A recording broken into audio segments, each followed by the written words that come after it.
जय हिंद, वंदे मातरम। साथियों, आज बात करेंगे एमकॉम करने के 10 ऐसे फायदे जो हो सकता है आप अभी तक नहीं जानते होंगे। तो आज की वीडियो बहुत ही महत्वपूर्ण होने वाली है उन बच्चों के लिए जो एमकॉम करना चाहते हैं या कर चुके हैं या फिर कर रहे हैं। तो वीडियो बहुत ही महत्वपूर्ण होगी, वीडियो में अंत तक बने रहिएगा। और यदि आप चैनल पर पहली बार आए हैं तो ये चैनल आपके बहुत ही काम आने वाला है। चैनल को जरूर सब्सक्राइब कर लीजिएगा, बेल आइकन को प्रेस कर लीजिएगा। तो चलिए साथियों, बिना किसी देरी के करते हैं आज की वीडियो को शुरू। तो साथियों, बात करते हैं एमकॉम करने के 10 ऐसे फायदे जो हो सकता है आप अभी तक नहीं जानते होंगे। एक एक का बेनिफिट मैं आपको डिटेल में बताने वाला हूं।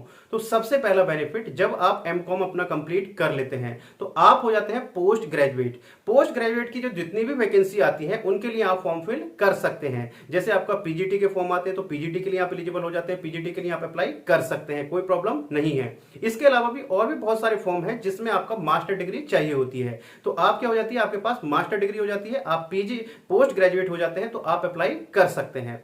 दूसरा बेनिफिट साथियों, जब आपके पास मास्टर डिग्री हो जाती है, जब आप अपना एमकॉम कंप्लीट कर लेते हैं या एमकॉम के फाइनल ईयर में होते हैं तो आप अपना फॉर्म फिल कर सकते हैं यूजीसी नेट का। यानी कि यूजीसी नेट के लिए आप एलिजिबल हो जाते हैं। और यूजीसी नेट का यदि आपका एग्जाम क्लियर हो जाता है, 2 स्टेज में उसको कराया जाता है, तो उसके बाद में आप कॉलेज या यूनिवर्सिटी में एज अ असिस्टेंट प्रोफेसर पढ़ा सकते हैं। यानी कि यूजीसी नेट के एग्जाम क्लियर करने के बाद में आप एज अ एलिजिबल हो जाते हैं असिस्टेंट प्रोफेसर पढ़ाने के लिए। तो दूसरा बेनिफिट। बात करें साथियों तीसरे बेनिफिट की, तो यदि आपका यूजीसी नेट में अच्छा स्कोर आता है, आप उसमें अच्छा स्कोर कर लेते हैं, तो आपको उसमें मिलता है जेआरएफ, जूनियर रिसर्च फेलोशिप। यानी कि रिसर्च करने के लिए, पीएचडी करने के लिए आपको पैसे मिलते हैं पर मंथ, जिससे आप अपना पीएचडी कंप्लीट कर सकते हैं। तो आपका यह है तीसरा बेनिफिट जो सबसे अच्छा है। बात करें साथियों फोर्थ बेनिफिट की, तो पहले क्या था साथियों, पहले हमें एमकॉम के बाद में क्या करना पड़ता था, एमफिल करना होता था। लेकिन अब आप एमकॉम के डायरेक्ट बाद क्या कर सकते हैं, पीएचडी कर सकते हैं। यदि आपका यूजीसी नेट का एग्जाम भी क्लियर नहीं हुआ है तो उसके अलावा भी आप प्राइवेट यूनिवर्सिटी से डायरेक्ट अपना पीएचडी कर सकते हैं एमकॉम के बाद, किसी प्रकार की कोई प्रॉब्लम नहीं है।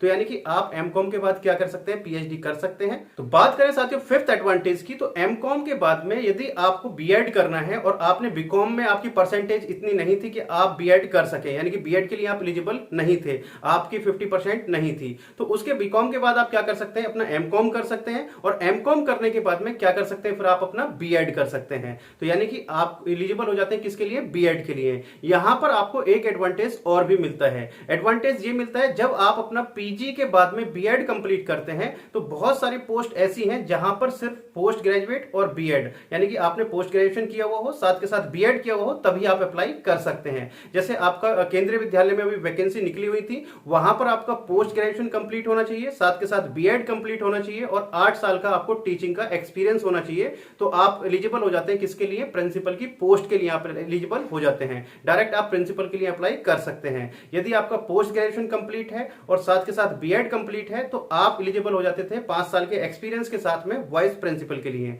तो यानी कि आपकी बहुत सारी पोस्ट ऐसी होती है जो बीएड प्लस पोस्ट ग्रेजुएशन के लिए आप एलिजिबल हो जाते हैं। इससे आगे बात करें साथियों नेक्स्ट एडवांटेज की, तो नेक्स्ट एडवांटेज है आपका सेवंथ एडवांटेज ये है कि आप अपना एमकॉम अपनी जॉब के साथ साथ कर सकते हैं। यदि आप कहीं वर्किंग में हैं और आप वर्किंग के साथ साथ आप अपना एमकॉम कंप्लीट करना चाहते हैं, पोस्ट ग्रेजुएशन कंप्लीट करना चाहते हैं, तो आप इसको डिस्टेंस, प्राइवेट दोनों ही मोड में कर सकते हैं। तीनों ही मोड में आप कर सकते हैं, रेगुलर, प्राइवेट, डिस्टेंस तीनों ही मोड में कर सकते हैं, किसी प्रकार की कोई प्रॉब्लम नहीं है।